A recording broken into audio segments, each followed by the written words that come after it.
Después de mudarme, el antiguo dueño de la casa me llamó con una calma que todavía hoy me da escalofríos. Olvidé desconectar las cámaras. Usted tiene que hacerlo, me dijo, como si acabara de avisar que dejó una ventana abierta. En ese momento no lo entendí del todo. Pensé que hablaba de alguna cámara de seguridad en la puerta o en el garaje. Lo que no sospechaba era que, gracias a esa frase, iba a descubrir que llevaba días viviendo en una casa llena de ojos y que alguien, en algún lugar, había estado viendo mi vida como si fuera un programa de televisión. ¿Qué hice con esa información? ¿Cómo encontré cada cámara y cómo convertí su descuido en una lección legal que nunca olvidará? Es lo que vas a escuchar si te quedas hasta el final. Me llamo Lucía, tengo 30 años, y esta es la historia de la casa donde casi perdí la paz y recuperé mi poder. Siempre había soñado con vivir sola. Durante años compartí piso, aguanté vecinos ruidosos, alquileres abusivos y paredes tan finas que conocía la vida de los otros mejor que la mía. Así que cuando por fin pude comprar una pequeña casa adosada en las afueras, sentí que estaba cumpliendo un sueño. La casa no era perfecta, pero tenía algo que yo necesitaba: silencio. Un pequeño jardín, un salón luminoso, una cocina antigua pero funcional y 2 habitaciones. El antiguo dueño, un hombre llamado Ricardo, me pareció encantador al principio, amable, bien hablado, muy dispuesto a facilitar el proceso. Es una casa muy segura, me dijo durante la visita. Tiene cámaras de seguridad en el exterior, así nadie entra sin que lo sepas. En ese momento, la palabra seguridad me sonó a tranquilidad. Yo estaba más preocupada por la hipoteca que por otra cosa. Firmamos el contrato, hice la mudanza, coloqué mis cosas, mis libros, mis plantas. Los primeros días fueron casi perfectos. Me despertaba con el sonido de los pájaros, tomaba café en el jardín, me sentía, por fin, dueña de mi espacio. Hasta la llamada. Fue una tarde de miércoles. Llevaba apenas 4 días viviendo allí. Estaba desempacando cajas en la sala cuando sonó el móvil. Número desconocido. Sí, contesté. Buenas tardes. ¿La señorita Lucía?, preguntó una voz masculina. Sí, ella habla. Soy Ricardo, el antiguo dueño de la casa, dijo. Solo llamo para comentarle algo que se me pasó el día de la entrega. Me puse alerta. Dígame. Verá, olvidé desconectar las cámaras, soltó con naturalidad. Usted tiene que hacerlo. La instalación está en el armario del pasillo. Hay un router y un dispositivo negro. Solo tiene que apagarlo y ya. Me quedé en silencio unos segundos. ¿Las cámaras del exterior?, pregunté. Sí. Bueno, algunas están dentro también, añadió como si no fuera importante. Pero no se preocupe, son solo de seguridad. Yo ya no las estoy mirando. Algo dentro de mí se tensó. ¿Cómo que también hay cámaras dentro?, pregunté, ahora con la voz más fría. Sí, una en el salón y otra en la cocina. Eran para vigilar a la empleada cuando limpiaba, usted sabe. Seguridad. Pero ya no las uso. Se me olvidó desconectarlas. Usted tiene que hacerlo. ¿Y quién tiene acceso a esas cámaras ahora mismo?, pregunté. Hubo una pequeña pausa. Bueno, técnicamente yo, pero le digo que no las estoy mirando. De hecho, si quiere, puedo entrar al sistema y desactivarlas yo mismo. Ahí fue cuando me recorrió un escalofrío por toda la espalda. No era solo el hecho de que hubiera cámaras dentro de mi casa, era que él, del otro lado del teléfono, tenía acceso a ellas. Había tenido acceso durante los 4 días que yo llevaba viviendo allí. Repasé mentalmente. El primer día que entré cantando sola mientras limpiaba. La noche que cené en el suelo, entre cajas, viendo una serie. El momento en que me probé ropa en el salón porque aún no había armado el armario. ¿Desde cuándo están encendidas?, pregunté conteniendo la náusea. Bueno, siempre han estado conectadas, respondió. Pero de verdad, no se preocupe, yo soy un hombre serio. Colgué sin despedirme, me temblaban las manos. Miré alrededor, como si de repente las paredes hubieran cobrado ojos. Empecé a buscar. En el salón, junto a una esquina del techo, Vi algo que antes había ignorado. Un pequeño domo blanco, discreto, casi decorativo. En la cocina, otro, sobre el marco de la puerta. En el pasillo, una caja negra con luces verdes parpadeando. El dispositivo del que él hablaba. La idea de que alguien hubiera podido ver mis movimientos, mis gestos, mi intimidad, me revolvía el estómago. Mi primera reacción fue animal, miedo. La segunda, técnica, desconectar todo. Fui directa al armario del pasillo. Allí estaba el router, con cables, y un aparato negro con luces. Lo desenchufé sin pensar 2 veces. Las luces se apagaron. Sentí un pequeño alivio, como si hubiera apagado los ojos de un monstruo. Pero luego vino la tercera reacción: rabia. ¿Cómo era posible que me hubiera vendido la casa sin avisar claramente que había cámaras dentro? ¿Cómo podía decirme con esa tranquilidad: usted tiene que desconectarlas? Como si la responsabilidad fuera mía. ¿Y qué garantía tenía yo de que no hubiera más dispositivos escondidos? Llamé a una amiga que trabaja en informática. Le conté todo, entre respiraciones agitadas. Consigue a alguien que revise la casa entera, me dijo. Y guarda todo, mensajes, registros de llamadas, contrato. Eso no está bien, Lucía. Es muy serio. Pasé la noche casi sin dormir.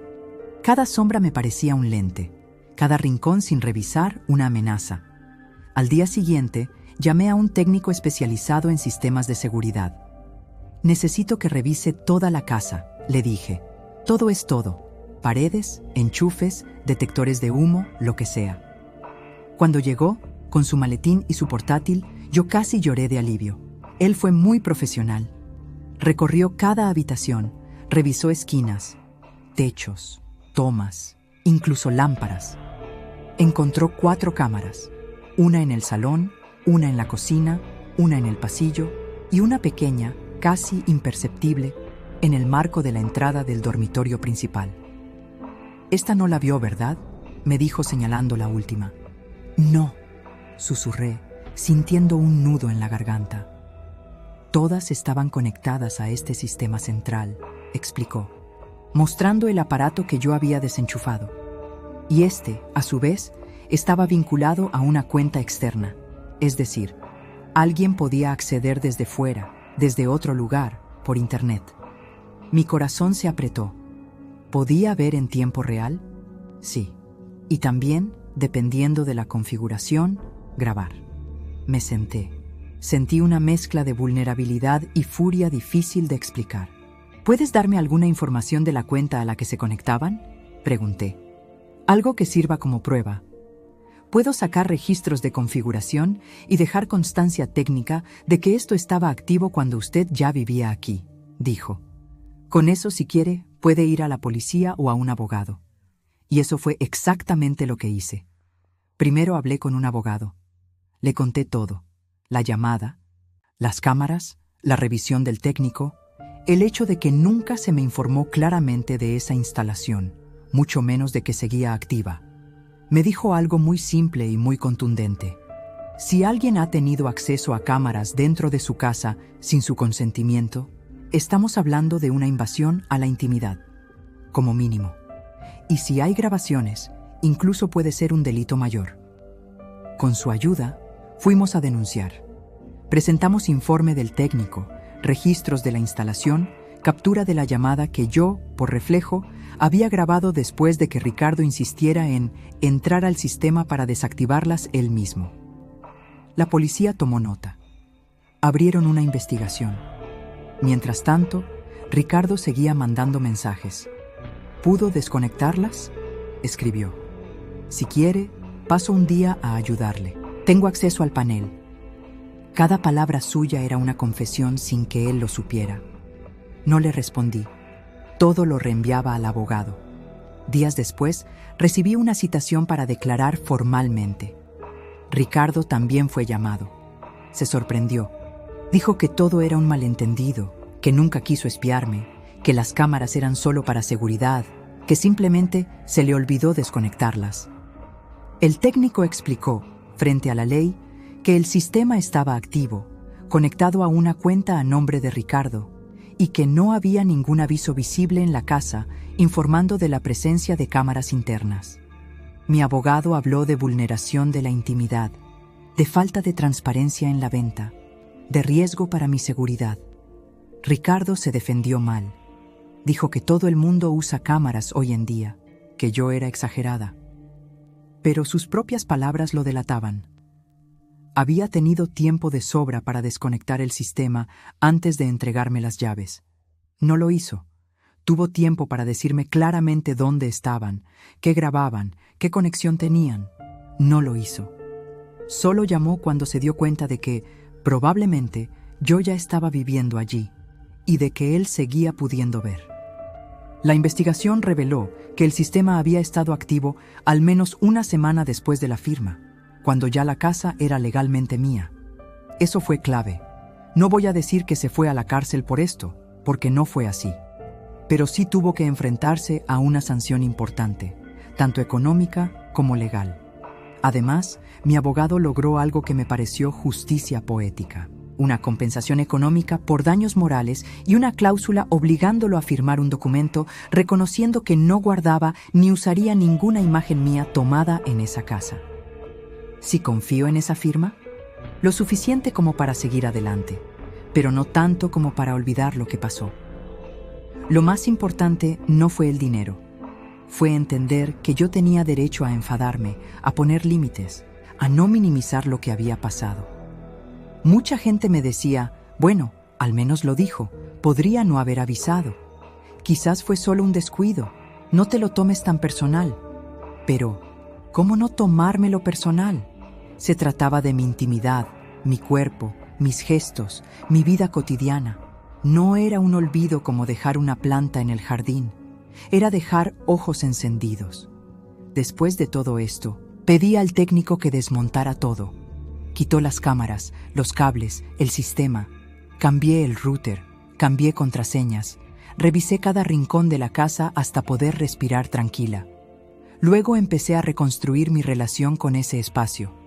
Al principio, me costaba moverme con naturalidad. Sentía que alguien todavía me miraba. Pero poco a poco, fui llenando la casa de mis cosas, de mis olores, de mi ruido. Invité a amigas, hice cenas, bailé sola en el salón a propósito, como una forma de reclamarlo. Hoy, cuando cuento esta historia, no lo hago para asustar, sino para despertar. Si te mudas, pregunta. Mira los techos, las esquinas, los sensores. No te dé vergüenza parecer desconfiada. Es tu derecho saber quién puede verte y quién no. El antiguo dueño me llamó diciendo, olvidé desconectar las cámaras, usted tiene que hacerlo. Yo le respondí, con hechos, que no, que yo no tenía que cargar con su olvido, que él tenía que cargar con las consecuencias. Y sobre todo, aprendí algo que nunca más voy a soltar. Mi casa no es solo un lugar, es mi espacio seguro, y nadie, ni siquiera alguien que una vez fue dueño, tiene derecho a seguir mirando cuando ya no vive aquí.